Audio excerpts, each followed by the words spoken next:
Yon, hello. So, kamusta po mga ka-Streetwise? So, magandang gabi, magandang hapon, magandang umaga, magandang tanghali sa mga sulok ng mundo. Ako po si Takeru Miyamoto at welcome po sa aking munting channel. At syempre po mga kababayan, kamusta po kayong lahat? At sana po at sa mabuti po kayong kalagayan. So, yun nga po mga ka-Streetwise, no? So, pag-usapan ngayon natin itong bagong statement po ni Atty. Larry Gadon. So, si Larry Gadon nga po, kilala po natin na isa siyang loyalista. Di ba? Loyalista po si Larry Gadon.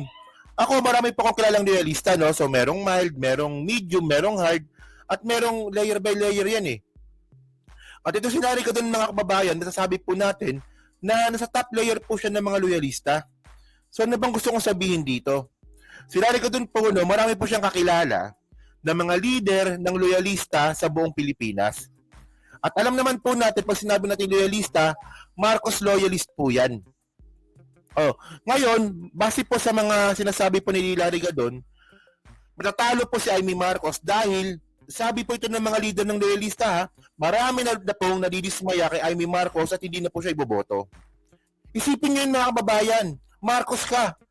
Yung pinakapundasyon mo ng politika, mga loyalista, tapos hindi ka iboboto.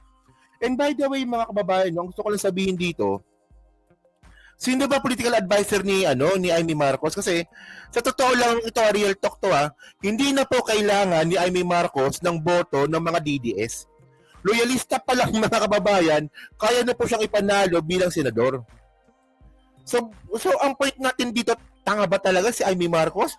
Ayaw niya ba talaga manalo? Oh. So kasi baka sabihin na naman ng iba, Takeru, ano yan prinsipyo ni Amy Marcos, sa paniniwala ni Amy Marcos, mali yung ginawa ng admin kay Duterte. So, ang point natin dito, di ba? Ayun nga yung point. Kaya hindi na po siya iboboto ng mga loyalista kasi nga po, mali po ang prinsipyo ni Amy Marcos. Okay. So, para mas malino mga kababayan na ito ito, balita ito from Politico, basahin natin. Ano ba? Yan, ito. So sabi dito, no, ito kababalita lang nito, no, April 19, 2025. So sabi dito, kiss of death, Amy Marcos may lose more votes after Sara Duterte's endorsement, Larry Gadon. O di ba?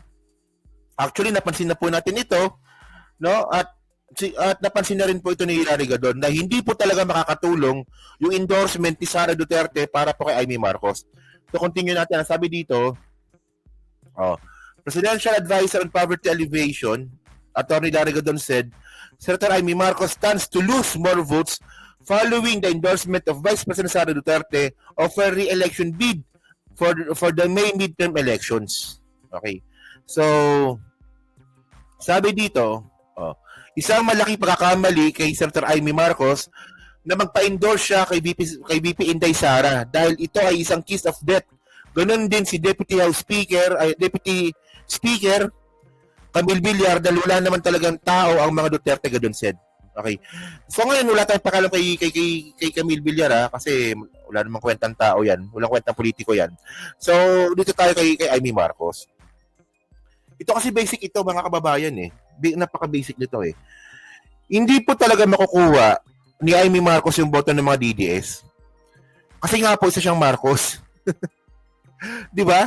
Kahit magtumbling-tumbling siya diyan, 'di ba? Kahit magsayaw-sayaw siya diyan, taas-taas niya yung kamay niya diyan, hindi po marami pong mga DDS hindi po siya iboboto. At dahil nga po sa endorsement nga po ni Sara Duterte, mas lalong marami pong loyalista ang hindi iboboto si Amy. So ito malupit sa bandang babang sinabi niya. So sabi niya pa dito sa bandang baba, ito, Gadon said he had spoken with several Marcos loyalist leaders who were dismayed by Senator Amy Marcos' decision to ally herself with the Dutertes, despite the Vice President's previous threat to exhume the remains of the late President Ferdinand Marcos Sr. and admitted talking to someone to kill President Marcos Jr. Ito nga mga kababayan. Kasi ako. Sumasama po ako sa rally minsan ng mga loyalista. Grupo-grupo po yan, buong Pilipinas po yan. Di ba? So merong provincial chapter, di ba? Minsan pa umabot pa nga ng barangay chapter yan sa bandang norte. So ibig sabihin nito po, isang pundasyon na po talaga ang mga loyalista sa buong Pilipinas. Nakita ko po yan. Nakita ko po talaga yan.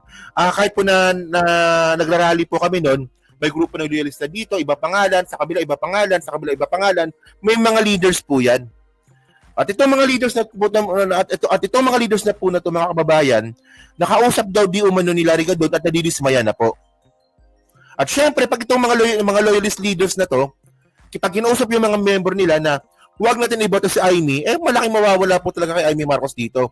So kaya wag na po tayo magtaka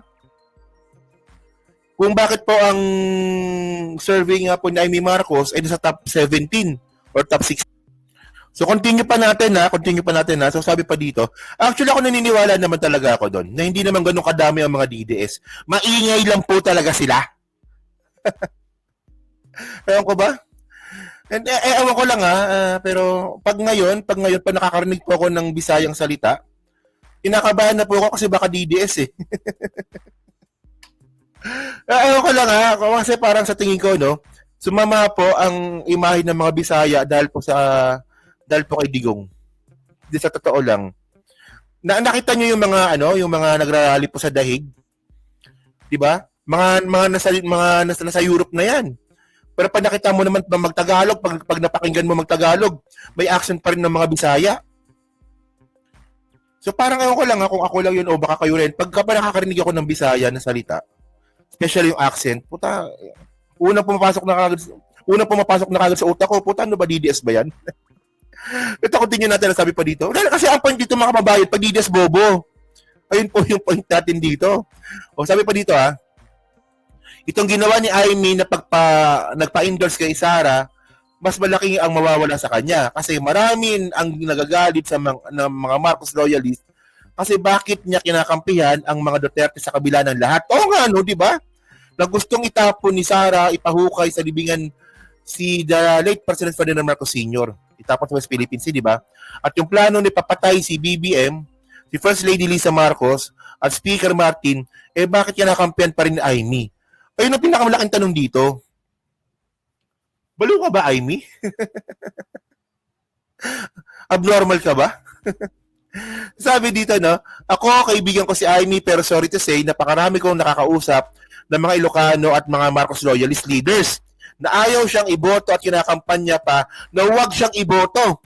Kaya ito ay isang malaking pagkakamali kay Amy. Yan ay isang kiss of death. Yan Ito po, tandaan po natin, pag-usaping loyalista, si Larry Gadon po ang nangunguna. Loyalista po talaga yan. At tulad ng sinabi ko nga kanina, marami po siya nakakausap ng mga Marcos loyalist na leaders. So ngayon, umaabot na po sa pagkakataon na kinakampanya na po ng mga Marcos loyalist na wag po siyang iboto. Ibang level po itong hatred po ng mga loyalista ngayon kay Amy Marcos. Kinakampanya na po na wag siyang iboto. At para sa akin, napaka-fair po nun at naintindihan po natin kung bakit po ginagawa ito ng mga Marcos loyalist. Tanga eh. Honestly, tanga kasi. So sabi pa dito, no, Gadon noted that in the 2016 elections, former President Rodrigo Duterte endorsed Cayetano but lost in the vice presidential race. The same happened with Panelo when he ran in 2022 senatorial elections. O nga naman, di ba? Walang boto ang mga Duterte, katunayan yan si Cayetano, in-endorse ni dating Pangulong Duterte, sa lahat ng billboards, sa lahat ng posters, sa lahat ng radio, TV, advertisements. Ang nakuha lamang ni Alan ay 5 million. Di ba? At hindi pa yun solong lahat ay endorsement ni Duterte dahil kasi may sarili rin namang boto si Alan. O nga naman, Alan Cayetano. So ngayon, mababayan, no? Ito. So, So binabanggit din pala dito ni Larry Gadon na kung talagang malakas po talaga ang DDS, sana na ipanalo na nila si Harry Roque. Di ba? Si Sal Panelo, sana na ipanalo na rin nila. Si Belhica, di ba? DDS yan, sana na ipanalo na rin po nila yan nung tumakbong senador, pero hindi talaga, di ba? So, ang point natin dito, maingay lang po talaga yung mga DDS, pero konti lang po talaga sila. Hindi sila ganun kadami. At ulitin ko lang mga kababayan, napakamali po talaga strategy ang ginawa ni Amy Marcos dito kasi, ulitin ko lang loyalista pa lang mga kababayan. Boto pa lang ng solid na loyalista, panalo na po si Amy. Posibleng nasa top 8 or top 6 si Amy. Sa boto pa lang ng loyalista. Oh, ewan ko ba, no? And by the way, mga kababayan, dahil nga po sa wala na nga pong endorsement masyado sa Amy Marcos kasi nga umalis na nga sa alyansa. Sumasobra na po yung pagiging epal niya. Ito, napansin ko lang to, ha. Tingnan nyo to. Ito. So ito, ano to eh, post ito ni Amy Marcos sa kanyang Facebook account. So dito, no, nagko-condolence siya kay Ate Guy, kay Noranyan. Oh. Oh, kasi ano eh. Hindi, si Nora, idol ko yan, ha. Favorite ko yan. Pero, rest in peace po. Kaya, Kadvilmanian po tayo. So, syempre, rest in peace nga po kay Nora Honor. Pero ang point natin dito, diba, kinondolence nga po ni Amy Marcos itong si Nora Honor. Pero may number 39 dito. Diba? Number 39. Amy Solution. Sabi niya dito, no? Ano ba sabi niya dito? Maraming salamat, Guy. Paalam, hindi totoo na walang himala. Bla bla bla bla. At sa bandang huli, huwag kalimutan, iboto number 39, Amy Marcos. Ay, nakakawa ba, no? So, kayo ba, mga kababayan, no? So, kayo ba, agree ba kayo dito sa sinabi nga po ni Larry Gadon na itong pag-endorse nga po ni Sara Duterte kay Amy Marcos nakasama pa lalo sa kanya. At malamang alam naman na natin 'to eh. Ito tingnan niyo naman. Alam ko napanood niyo na 'to. Pero may mga part dito no ng commercial nila na talagang sobrang bullshit eh. Tingnan niyo 'to. Yan, so ito yung commercial nila no ni Sara at ni Amy. Malamang napanood nyo na to, pero may dadaanan lang tayo dito. Tingnan natin to. Amy Marcos. Itim ngayon ang kulay ng bansa. Sagot. Itim ngayon daw ang kulay ng bansa. Putol-putulin ko lang ha. Kasi kay Daryl Yap to eh. Nagka-copyright po yung gago na yun eh. Gutom at krimen nagluluksa. Gutom na ang Ayan ha. So may krimen daw sa Pilipinas at alam naman po natin na base nga po sa data, mas bumaba po ang krimen nung panahon nga po ni PBBM.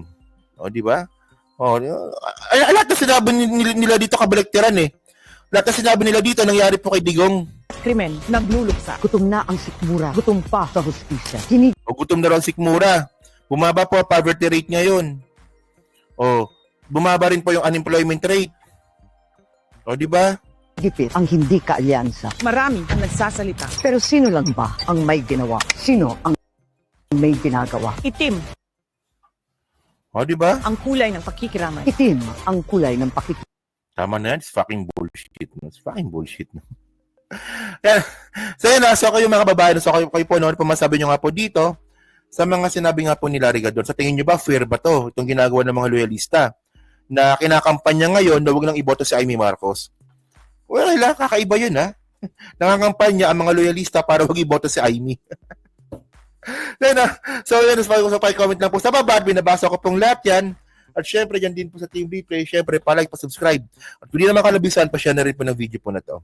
So, thank you mga ka-streetwise. So, kita na lang ulit tayo sa susunod nating content. So, thank you, salamat, and bye-bye.